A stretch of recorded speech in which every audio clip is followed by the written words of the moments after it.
128'e gitti. Bu sene 3 milyon da arpa aldık. Tamam.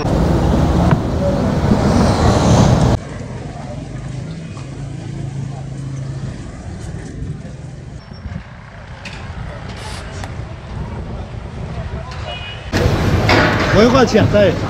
Abi 32. Şanslı.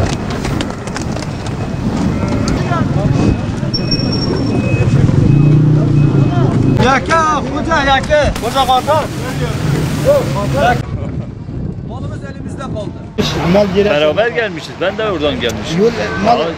Yarısının 1/3'ünü de satamadım. Çocuğumuz bize yardım ediyor. Bayram günüdür.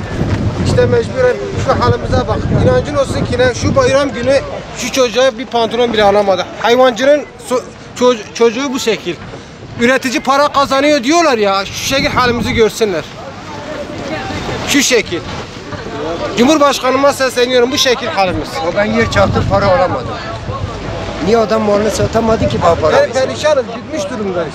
Beni bırakacağız zaten. En son çare gidip fabrikalarda bizi yani köle yapacak. Demek ki budur yani. Efendim, Türkiye'nin pandemiden dolayı, milletin iş gücünün kısıtlı olmasından dolayı, yani pandemiden bu kısıtlama oldu, milletin iş gücü hacmi fabrikalardan çok çıkış olduğu için millet çalışmadı.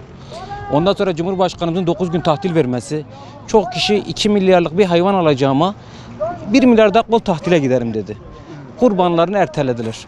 Bu düşünceden milletin alım gücü de kısıtlı olduğu için hayvan fiyatları da yemden dolayı yükselişte. Bizim de elimizde olan bir şey yok. Şu anda en kötü hayvan 1 milyarla 2 milyar arasında. Milletin bütçesini aşıyor. Onun için bu sene biraz satışlarımız hiç olmadı. Olmadığında biz para kazanamadık. Para kazanamadık. Türkiye'nin yani şu anda durumu iyi değil. Şu duruma bakılırsak. Hayvancılık bitiyor. Yani biz bu sene 300 tane mal aldık. Şimdi 50 tane sattık. 250 tane elimizde mal kaldı. 1 kilo saman 1,5 milyon, 2 milyon mercimek samanı. Yani bizim durumlarımız hiç iyi değil. Yani para kazanamadık mı başka bir şey yapamıyoruz. Elimizdeki sermayemiz eriyor. Biz hayvancılığı geliştiremiyoruz. Yani öbür ülkeler gibi kazanmıyoruz. Başka işlere yöneleceğiz. Başka işte de hiçbir şeyde para kalmamış yani. Şimdi şu malı ben getirmişim. 1 milyardan bakıyorum kimse almıyor yani. Şu 1 milyara seç beğen 1 milyar diyorum, kimse almıyor. Şimdi zaten 1 milyara benim üzerime mal bu. Evet. Yani bir hindi bir gün 500 lira. Satamadık, elimizde kaldı yani bunlar. Yani Türkiye'nin şu anda acilen yani bir kana ihtiyacı var şu anda. Yani millet ne yapsın? 1 milyar bulamadıktan sonra bu insanlar ne yapsın? Bir kurban bayramı insanı kimin çoluğu çocuk kimin kapısına baksın? Türkiye'de eski kurbanlar kalmamış. Kimse kimseye et vermiyor. Hepsi dolaba koyuyor. Ama gene de fakir fukara alamadı şu koyunları.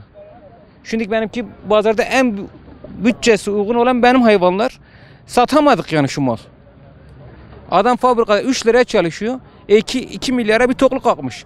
Adam şu alamadı yani, bir aylan adam bir toklayan bağlasın. Ondan sonra bir ay nasıl geçinmeni yapacak bu adam? Bu sene satışlar çok şükür iyi diyelim, iyi olsun ama umduğumuz gibi olmadı, bu sene satışlar olmadı. Bunun sebebi de yem ve arpanın pahalı olması, nakliyenin pahalı olması, efendime söyleyeyim pandemiden dolayı biraz hastalık biraz etkiledi, sıkıntı yaptı. Bizim tek dileğimiz bu büyüklerin, yetkililerden bu yem fiyatları, arpa fiyatları biraz düşürsünler, bir el atsınlar çünkü millet perişan. İş yok abi. Ben Hakkari Yüksekova'dan gelmişim. 800 kilometre yol gelmişim kurbanlık için. Ben 1 yıldır bekliyorum, bugünü bekliyorum. Bugün de istediğimiz şekilde gitmedi ama çok şükür gene de Allah vermeyenlere versin abi. Belki bunu bulamayanlar da var ama şu fiyatlar, eğer yem, arpa fiyatları eğer uygun olsaydı, biraz daha düşük olsaydı herkes malını satardı. Besici, yetiştirici kurtaramıyor, satamıyor abi. Kaç tane getirdiniz, kaç tane kaldı? Ben 125 tane getirdim, ben yarısını bile satamadım. Her sene biz 300-400 tane satıyorduk, bu sene biz yarısını bile, bir araba getirdim ben. 800 kilometre yol geldim ben. 1 ton masraf yaptık abi. Belki 20 bin, 30 bin masrafımız oldu. Bir aydır ben Antep'teyim. Yarısını bile satamadım abi. Yetkililere çağrımdır. Bir an önce bir el atsınlar abi bu işe. Kalan davarı da bekleyeceğiz. Bayram açılışından, mesai açılışından sonra toplu bir şekilde birine vereceğiz. Zaten malımız heba oldu burada. Fire veriyor. 120-130 kiloluk mal 10 kilo, 15 kilo firesi oluyor. Bu zaten hepsi bizim için zarar. Bu artık bunu kim bize yardım eder? Bunun zararını kim karşılar? Onu bilemiyoruz. Olan bize oldu. Biz çiftçiye yazık.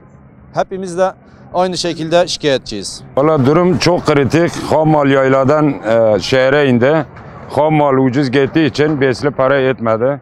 Millet umduğunu bulamadı. Piyasa 35 iken 30'a kadar indi. Çok etkilendi. Bir de danaya millet yönlendi. Dana piyasayı biraz kırdı. Valla 28 koyunum vardı. 10'unu sattım, 18 tane elimde kaldı. Valla zarar tabii ki olacak. Arpa 3 milyon, saman 2,5 milyon. Altından çıkılacağı yok. Kalan koyunları kasaba yarı fiyata vereceğim. Satılmadı. Çok ağır gitti. 70 mal getirdik. Daha 30-35 tane kaldı. Fiyatlar geçen sene, bu sene arpa geçen sene 1450'di. Bu sene 3 milyonda verdik. Hep zarar. Yani memnun değiliz. Oğlum gücü mü yok? Neyse alamıyor. Millet alamadı. Geçen sene gibi gitmedi.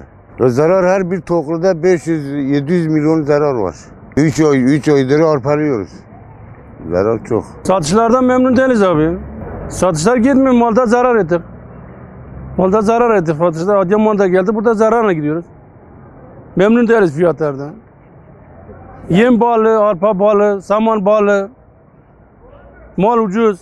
Satılmadı, elimizde kaldı mal abi. Fiyatı yüksek, mal gitmiyor, millet perişan. 50 tanesi getirdik, 20 tanesi kaldı.